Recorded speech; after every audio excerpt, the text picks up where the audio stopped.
Happy valentine's day everyone. No it's not a valentine's day blog. যদিও দিনটা ভালোবাসার, but আমাদের মতো ক্রিকেট পাগলুদের কাছে ক্রিকেটের থেকে বড় ভালোবাসা কিছুই নেই।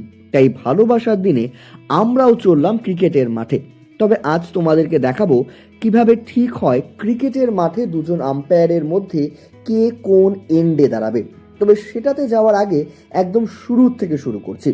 অনেক দিন পর আমি আর রাজ একসঙ্গে পোস্টিং পেয়েছি। অনেক দিন পরে দেখা হওয়ায় এত গল্প হয় যে পকেট থেকে আজকে আর আমাদের হেডফোনটা বাইরে আসেনি। যাই হোক, গ্রাউন্ডে গিয়ে দেখি আজ ম্যাচ রয়েছে দেওয়ানহাট এবং পুন্ডিবাড়ির।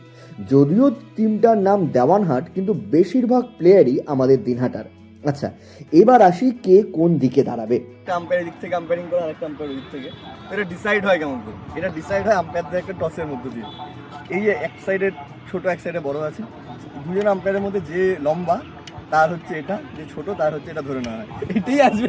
এইবার এরকম ভাবে টসটা করার পরে যেটা যেই এন্ডে, মানে বড়টা ওই এন্ডে গেল, রাজ ওদিকে যাবে আর আমি এইদিকে, মানে আমি এইদিকে থাকবো। নির্বিঘ্নে ফার্স্ট ইনিং মিটে যাওয়ার পরে আমরা চলে যাই লাঞ্চ করতে, যেখানে হালকা ইয়ার্কি এবং সঙ্গে ছিল সুন্দর পুরি। এই যে ভালো মতো ওই লোকটাকে দেখা, মুখটা দেখা। এই লোকটার বউ ভাত 19শে নভেম্বর 2023। এবার কিছু বল, সেদিন আমরা কেমন করে গেছিলাম? আমরা সবাই প্ল্যান ছিল যে আমরা সবাই ম্যাচ দেখে যাব। তো স্যারের প্ল্যান কি ছিল যে স্যার বিয়েতে প্রজেক্টর লাগাবে। আমি ওকে ভালো বুদ্ধি দিলাম যে এগুলো করিস না, কারণ বাই চান্স যদি ম্যাচ হেরে যায় তখন তো কিন্তু বিয়ে আর হবে না। হ্যাঁ, মানে তুই ভাব তুই কতটা রিস্ক নিছিস, বউ হাতের দিন এটা নেয়। বিশ্বকাপ ইন্ডিয়া হারলেও ওই বিশ্বকাপটা আমি জিতছি। সেকেন্ড ইনিংস শুরু হওয়ার আগে যখন মাঠে যাই, দেখি সেখানে একটি ব্যাট পড়ে রয়েছে। ঘড়িতে দেখলাম তখনও হাতে 5 মিনিটের মতো সময় বাকি আছে। আর এই ফাঁকে আমিও একটু নিজের ব্যাটিং স্কিলটা ঝালিয়ে নিলাম। যাই হোক, এবার শুরু হলো সেকেন্ড ইনিংস। সুন্দর একটা ম্যাচ হয়।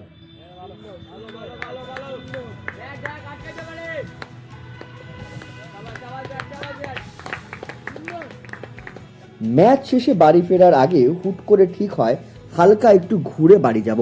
প্রথমে সাগর দিঘির পাড়ে যাই এবং সেখানে ফুচকা দেখে আর সামলাতে পারলাম না, হামলে পড়লাম। তারপর দিন শেষের বিরিয়ানি।